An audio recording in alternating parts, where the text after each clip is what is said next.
हाँ जी बच्चों, आज हम आपके सामने डिस्कस करने वाले हैं जो आपका सबसे पहला चैप्टर है some basic concept of chemistry, या तो फिर कोचिंग इंडस्ट्री में इसे मोल कॉन्सेप्ट के नाम से जाना जाता है।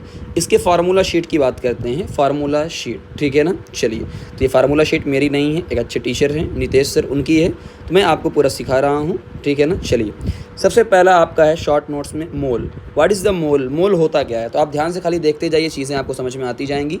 मोल एक नंबर होता है। जैसे मैं आपको समझाऊँ कि भैया एक दर्जन में 12 केले होते हैं, है ना, और एक पेयर में 2 लोग होते हैं।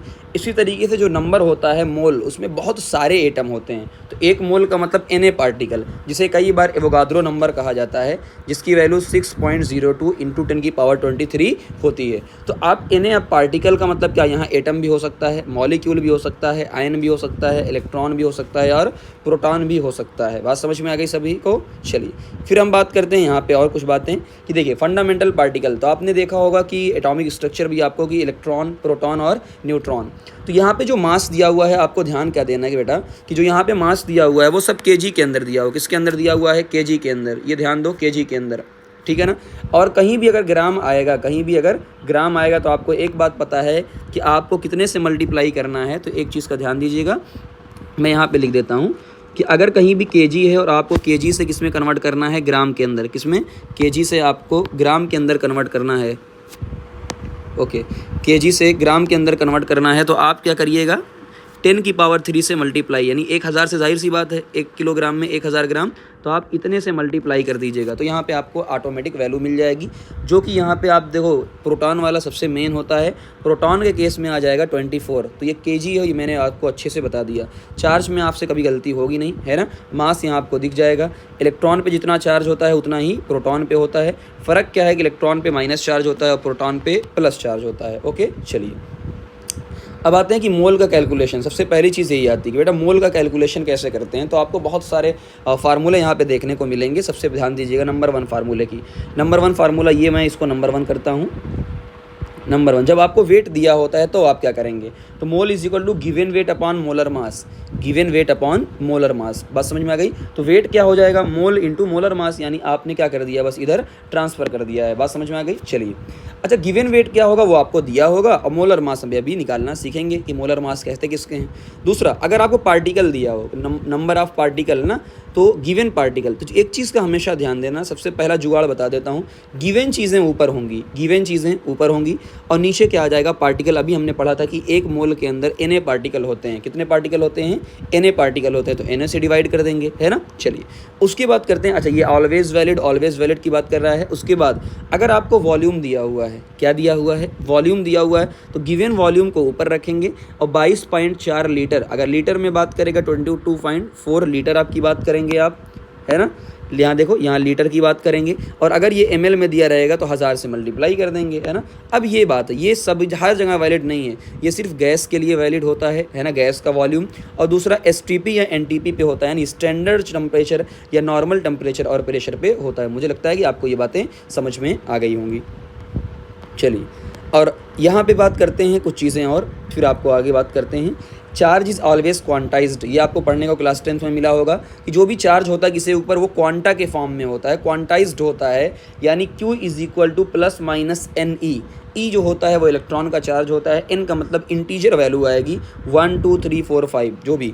फैराडे क्या होता है? 96500 कूलाम, है ना। बात समझ में आ गई। इस तरीके से फैराडे एक्चुअल में देखो, अगर यहाँ फैराडे का मतलब होता है कि एक मोल के अंदर कितने चार्ज हैं, एक मोल इलेक्ट्रॉन के अंदर। तो देखो मैंने 1 मोल की वैल्यू रख दी, अगर आप ध्यान से देखें, है ना। यहाँ देखो 1 मोल की मैंने वैल्यू रख दी और 1 इलेक्ट्रॉन की वैल्यू रख दी, तो यहाँ से ये कैलकुलेशन आती है, एक्चुअल में 96488 आती है ना। चलिए, और बात कर लेते हैं, और क्या है? वेपर डेंसिटी की बात करते हैं। ये बड़ा इंपॉर्टेंट टॉपिक है, वेपर डेंसिटी। ये रिलेटिव डेंसिटी होता है हाइड्रोजन के रिस्पेक्ट में, बट नॉर्मली क्या होता है, जो यूज़ होता है वो यूज़ ये वाला होता है। कौन सा यूज़ होता है? ये वाला यूज़ होता है, ठीक। कि भैया ये देखो, ये वाला यूज़ होता है कि मॉलिक्यूलर मास अपॉन 2। ये आप याद कर लीजिएगा कि वेपर डेंसिटी क्या होता है। कई बार वेपर डेंसिटी दी होती है, मॉलिक्यूलर मास नहीं दिया होता है। अब बात आती है कि sir what is the molecular mass, what is the molecular mass. अब इस पर चर्चा कर लेते हैं। एटॉमिक मास या मॉलिक्यूलर मास किसे कहते हैं, समझिएगा। मॉलिक्यूलर मास का मतलब सबसे पहली यूनिट क्या होगी? AMU, atomic mass unit. क्या होगी? Atomic mass unit. बात समझ में आ गई। ये आपको ध्यान देना है। मास ऑफ वन मॉलिक्यूल, एक मॉलिक्यूल का नाम में ही छुपा हुआ है एक मॉलिक्यूल का जो मास होता है किसके अंदर, AMU के अंदर, इस चीज़ को आपको ध्यान देना है कि किसके अंदर होगा, AMU के अंदर होगा। जैसे वाटर का क्या हो जाएगा 18, कैसे सर 18 हुआ है ना, ये आपको पहले से पढ़ाया गया होगा या आप पढ़ते होंगे। हाइड्रोजन का होता है 1, ऑक्सीजन का होता है 16, तो ये 18 हो जाएगा। नाइट्रोजन का होता है 14, हाइड्रोजन का होता है 1, तो यहाँ 17 हो गया। ग्लूकोज का 180 हो जाएगा, है ना, तो ग्लूकोज वाला आप याद रख लीजिएगा C6H12O6, ये ना, ये आपको ध्यान देना है, कभी आपसे गलतियाँ नहीं होगी। और मुझे नहीं लगता कि कोई बच्चा ऐसा होगा जिसको ये ना आता होगा, है ना, जिसको नहीं आता वो खोपचे में देख ले यहाँ पे कि भैया देखो ये जो हाइड्रोजन होता है उसका 1 AMU होता है ना। जनरली जो हमारे काम आते हैं उनकी बात करता हूँ। कार्बन का एटम देखो, ये एटॉमिक नंबर 1, ये एटॉमिक नंबर क्या होता है कार्बन का 6, तो इसका हो जाएगा 12 किसके, AMU के अंदर, है ना। उसके बाद मान लीजिए सबसे काम आता है नाइट्रोजन 7, तो इसका हो जाएगा 14 AMU। उसके बाद ऑक्सीजन है 8, इसका हो जाएगा आपका 16 AMU। ये जनरली जो हमारे काम आते हैं मैं उनकी पूरी बात कर रहा हूँ, इनसे और भी जो होंगे वो, या फिर आपका क्लोरीन का ना 17 होता है, तो इसका 35.5 होता है। उससे पहले कुछ लोग और होते हैं, मैं यहाँ पे लिख देता हूँ। मैग्नीशियम है ना, जो कि 12 होता है, तो इसका होता है 24।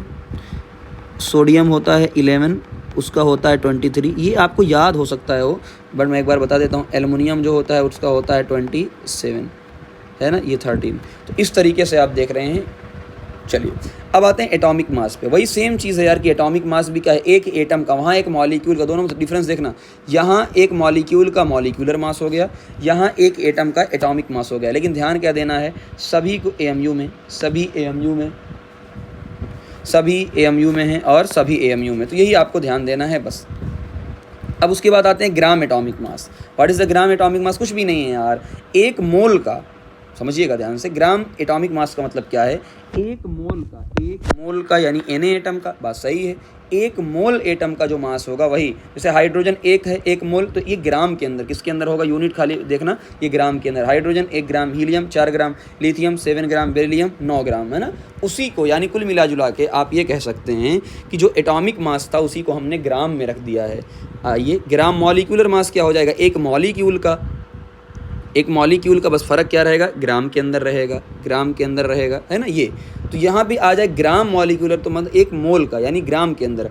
अब मोलर मास क्या होगा, mass of 1 mole of a substance, molar mass हो गया। यही हमारे काम का है कि वाटर का हम क्या रखेंगे 18 ग्राम, NH3 का 17 ग्राम, Na का 23 ग्राम, है ना। तो AMU का मतलब क्या होगा कि जब आपको एटॉमिक मास बोले तो एटॉमिक मास AMU में रखेंगे, मोलर मास ग्राम में रखेंगे, कि एक मोल का है। इतनी बात है, जिसने समझ लिया कभी गलती नहीं होगी। फिर बता रहा हूँ, एटॉमिक मास को AMU में रखेंगे, है ना, कम यूज़ होता है। मोलर मास को जो आपको फार्मूले में रखना है वो ग्राम के अंदर रखना है, तो ग्राम कैंसिल हो जाएंगे।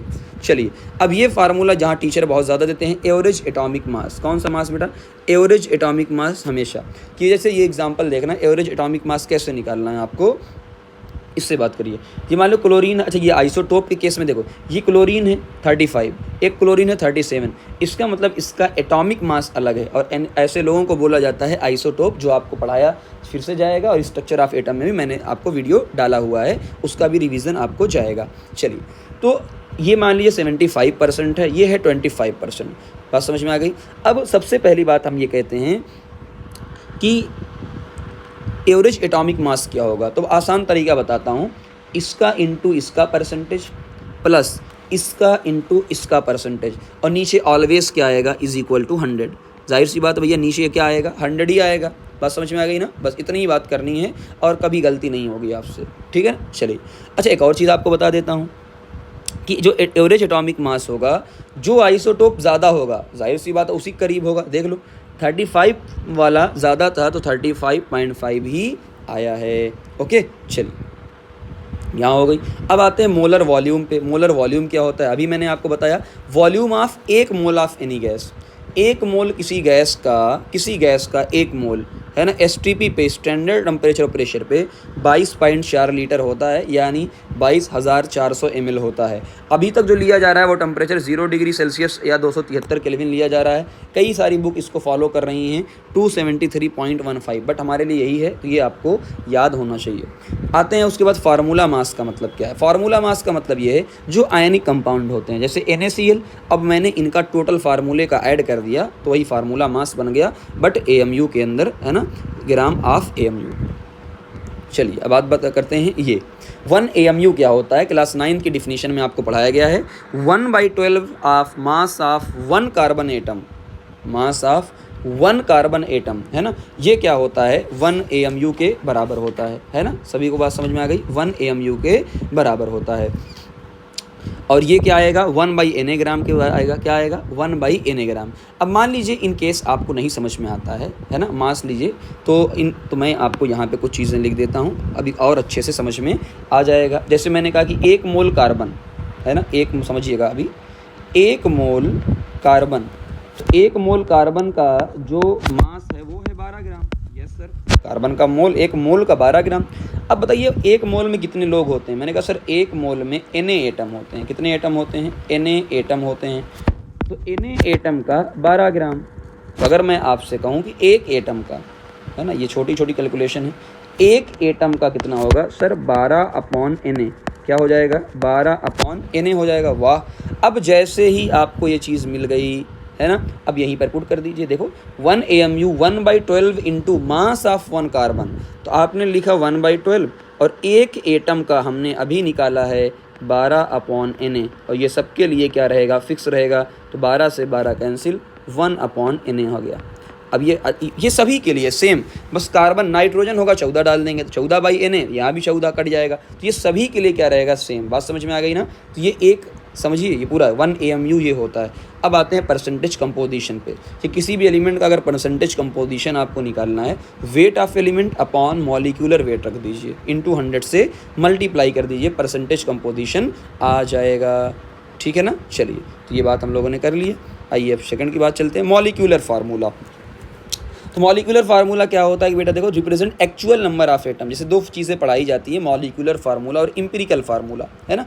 तो मॉलिक्यूलर फार्मूला का मतलब क्या होता है कि एक्चुअल कितने लोग हैं। जैसे ये देखिए, ये एक्चुअल है C6H12O6, लेकिन एम्पिरिकल फार्मूला ये कहता है कि रेशियो क्या है इनका, कम से कम रेशियो क्या है ना। तो मैंने कहा यार अगर मैं रेशियो निकालूँ, ध्यान से देखो, C6H12O6, ये मैंने रेशियो निकाला। अगर रेशियो निकालूंगा तो 1:2:1, तो ऊपर वाला तो मॉलिक्यूलर फार्मूला है जो एक्चुअल है, नीचे वाला जब ऐसे ही मैंने रेशियो निकाला ये बन गया आपका एम्पिरिकल फार्मूला। ओके, चलिए, तो आपको समझ में आ गया होगा पूरा।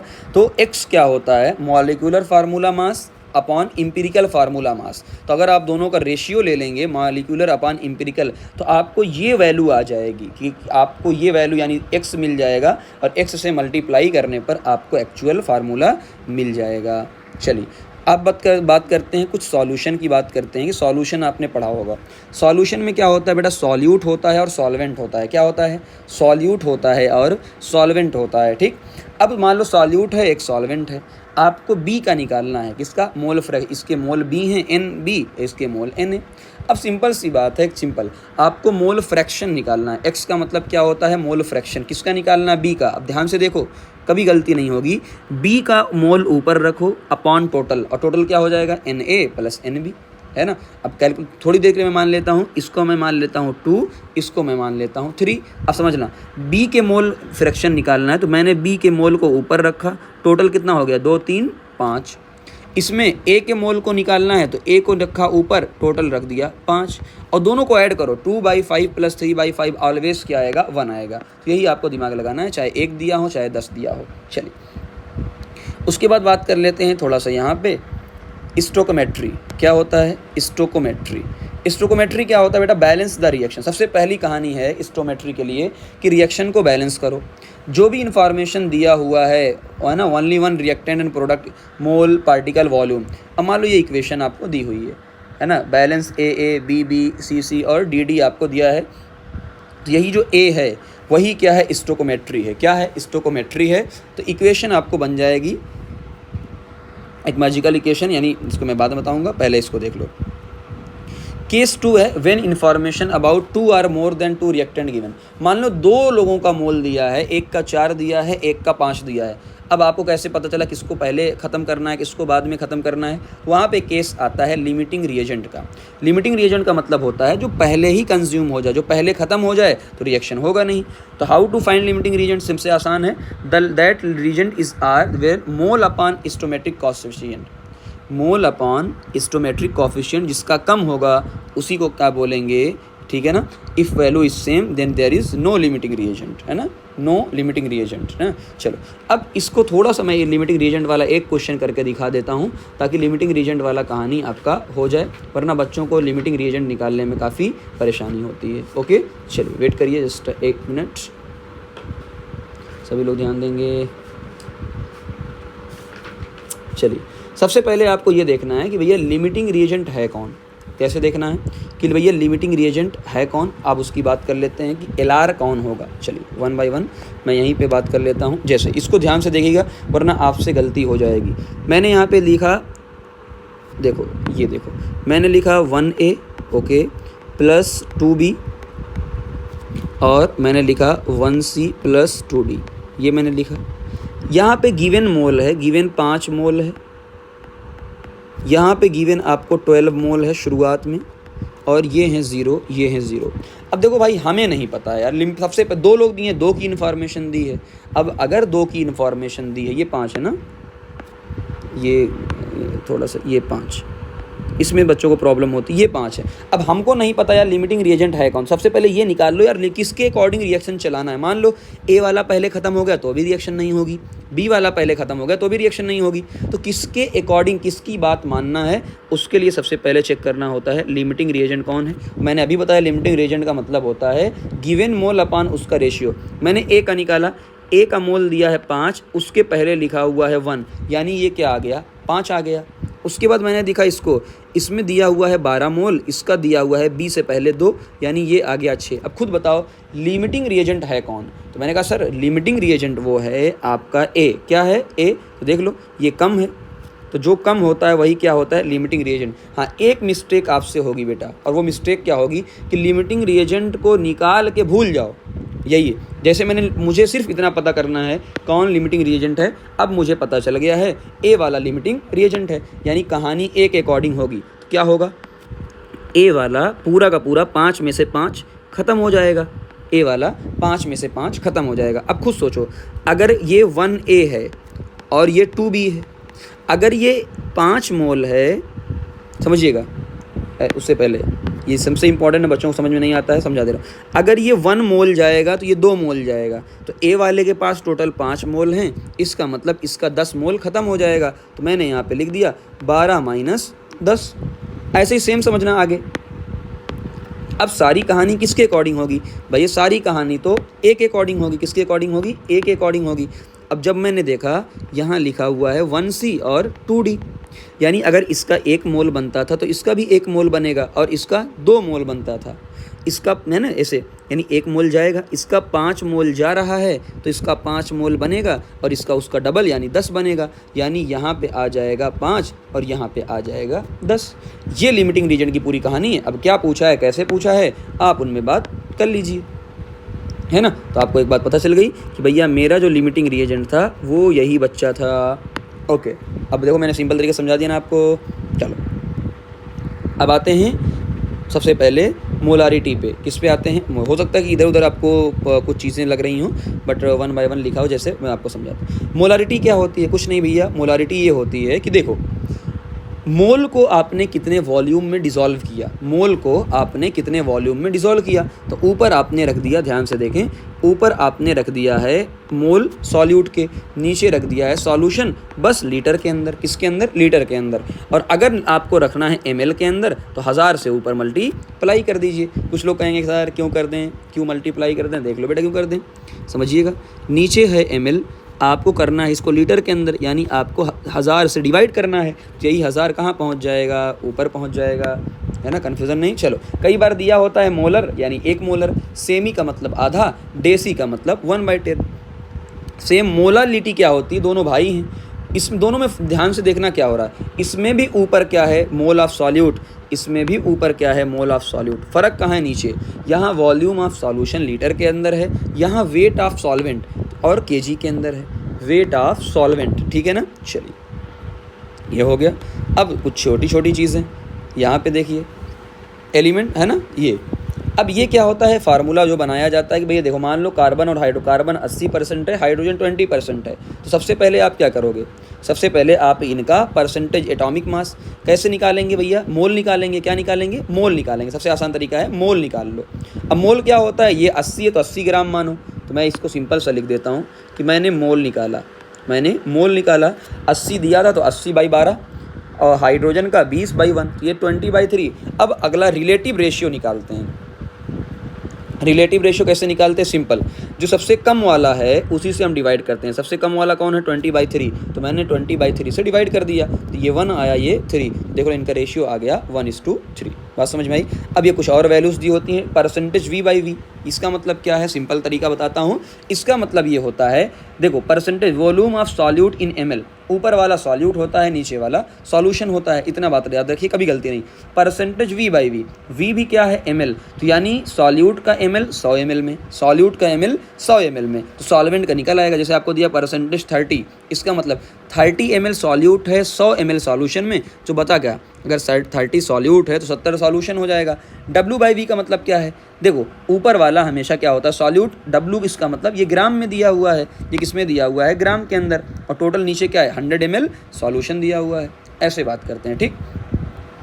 ओके, पार्ट पर मिलियन कई बार पूछ लिया था, तो पार्ट पर मिलियन इसका मतलब ये है weight of solute, weight of solution into 10⁻⁶, 1 million में 10⁻⁶, और मोल फ्रैक्शन अभी आपको बताया था, है ना। तो ये चैप्टर नंबर 1 का कुछ चीज़ें और आई थिंक बची। हाँ, परसेंटेज W/W, फिर वही कहानी, W का मतलब वेट सॉल्यूट का ग्राम में, और नीचे भी क्या रहेगा, ग्राम में रहेगा। बात समझ में आ गई। चलिए हाँ, अब यहाँ पे क्वेश्चन आपसे पूछा जाता है, सॉल्यूट प्लस सॉल्वेंट को सॉल्यूशन बोलते हैं, W solute plus W solvent वो भी सॉल्यूशन होगा, है ना, सब कुछ सॉल्व। अब देखो यहाँ पे कंसंट्रेशन टर्म की बात करते हैं, कुछ प्रॉपर्टी टेम्परेचर डिपेंडेंट होती हैं और कुछ प्रॉपर्टी टेम्परेचर इंडिपेंडेंट होती हैं। सिंपल मतलब जानते हो क्या बेटा, जिसके अंदर वॉल्यूम आ जाएगा, परसेंटेज वॉल्यूम, अब जाहिर सी बात टेम्परेचर बढ़ाओगे तो वॉल्यूम घटेगा बढ़ेगा, है ना, कम करने पे वगैरह रेस्पेक्टिवली।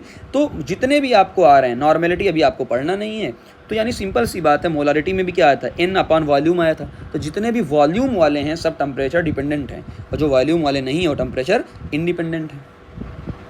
मिक्सिंग ऑफ सॉल्यूशन का मतलब क्या है, simple, when two non reacting substance mix किया जाता है, जैसे एसिड को एसिड से, बेस को बेस से, और जब रिएक्टिंग स्पीसीज को भी मिक्स किया जाता है एसिड और बेस से। भाई एसिड और एसिड आपस में क्या रिएक्ट करेंगे, बेस बेस क्या करेंगे, लेकिन acid base neutralisation reaction. Class 10th last में कुछ इंपॉर्टेंट आपके टर्म्स दिए हुए हैं, जैसे यहाँ पे फार्मूले दिए हुए हैं बेटा ना, ये पूरा, तो यहाँ पे ये फार्मूले आप सीधा रट सकते हो, इसमें कोई वो नहीं है। जैसे आपको दोनों में रिलेशन फाइंड आउट करना है, यहाँ पे ये सबसे इंपॉर्टेंट फार्मूला ये है कि जब आपको ये आपको क्या दिया हुआ है, मोलालिटी, ये क्या दिया हुआ है, मोलालिटी, ये दिया हुआ है मोलारिटी, दोनों में रिलेशन फाइंड आउट करना है, तो इस फार्मूले से करेंगे। यहाँ किससे है, ये आपको दिया है मोला, छोटा m मतलब मोलालिटी, है ना, और ये आपको दिया हुआ सॉल्यूट, जब इन दोनों में रिलेशन फाइंड आउट करना है तो ये, और यहाँ साथ में लिखा हुआ है सब। और डाइल्यूशन की बात करते हैं तो मुझे नहीं लगता अब इससे ज़्यादा आपको पढ़ने की ज़रूरत है, ठीक है ना। चलिए कैसा लगा आप बताइएगा ज़रूर, ठीक।